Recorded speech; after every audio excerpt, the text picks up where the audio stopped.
ఈరోజు దేవుని వాగ్దానం మొదటి దినవృత్తాంత గ్రంథం 19వ అధ్యాయం 12వ వచనం. నేను నీకు సహాయము చేయుదును, ధైర్యము కలిగి ఉండుము. నా ప్రియ సహోదరులారా, దేవుడు ఈరోజు మీతో వాగ్దానం చేస్తూ ఉన్నాడు.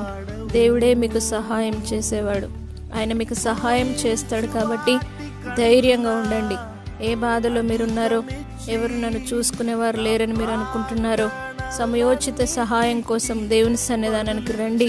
ఆయన పాద సన్నిధానంలో మీరు కూర్చున్నట్లయితే తప్పక దేవుడు అన్నాడు, దేవుడే మీకు సహాయం చేస్తాడు. దేవుడే మీకు స్వయంగా మీ దగ్గరకు వచ్చి మీకు సహాయం చేసే దేవుడు కాబట్టి ధైర్యం వహించండి.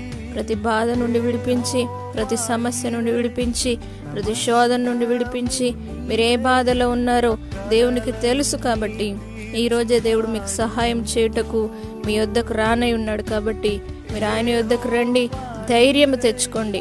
దేవుడు అన్నాడు, నేను మీకు సహాయం చేస్తాను కాబట్టి ధైర్యం వహించండి అని దేవుడు సెలవిచ్చాడు. కాబట్టి బలము కలిగి ధైర్యము తెచ్చుకొని దేవుని సన్నిధిలో ఉదయించే సూర్యుని వలె మనం ముందుకు సాగినట్లయితే తప్పక విజయంను మీ సొంతం అవుతుంది. కాబట్టి ఈరోజే ఆయన పాద సన్నిధానానికి మీరు రండి.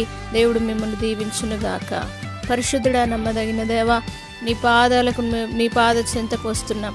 దేవా, నువ్వు సహాయం చేసే దేవుడు ప్రభువా, నేను మీకు సహాయం చేస్తాను, ధైర్యం కలిగి ఉండండి అని నీ వాక్కు సెలవిచ్చిన విధంగా ప్రతి ఒక్కరూ ఆ వాగ్దానాన్ని నమ్మి నీ వద్దకు వచ్చుదురుగాక. ప్రతి ఒక్కరి పట్ల మీరు సహాయమును చేయండి.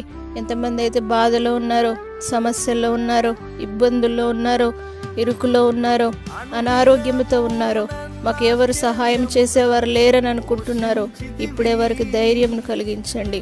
నీ సహాయము ఇప్పుడే వారికి కలుగునుగాక. నీ ధైర్యము వారికి వచ్చునుగాక. నెమ్మది కలుగునుగాక. ప్రతి ఒక్కరిని ఆశీర్వదించమని యేసు నామం నడి వేడుకుంటున్నాం తండ్రి.